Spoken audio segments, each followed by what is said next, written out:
Hi everyone, my name is Raphaële. I'm one of the pelvic health physiotherapists here at Foundation, alongside heavily being involved in my orthopedic and active population as well. I've been practicing pelvic PT for about 2.5 years now. I have under my belt non-internal courses and internal courses to address urinary incontinence, pelvic girdle pain, and also practicing through a trauma-informed lens. I also have education, of course, on pregnancy and postpartum care.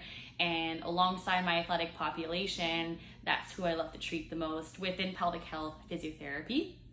I love to empower my clients in knowing that they can be strong during pregnancy and even postpartum.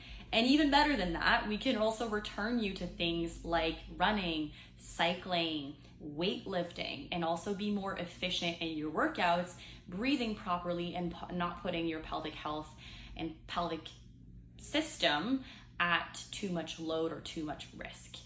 So that's what I love the most about treating pelvic health. Okay, so what I really enjoy teaching my active population when they start returning to more than just basic tasks like getting out of bed, taking care of baby, and getting out of the house to maybe have a light walk.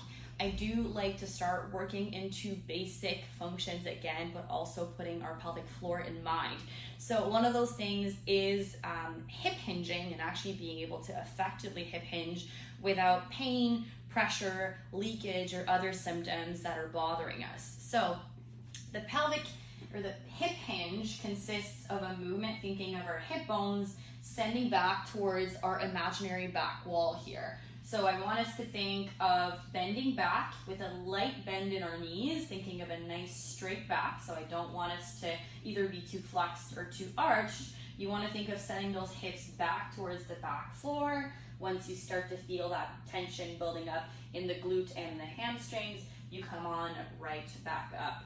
So to make that a little bit more pelvic health friendly, if you have symptoms during that motion, so whether that's picking up an object from the ground or helping baby out with bath time, we want to make sure that we inhale on our way down and then we exhale and pelvic floor lift on our way up.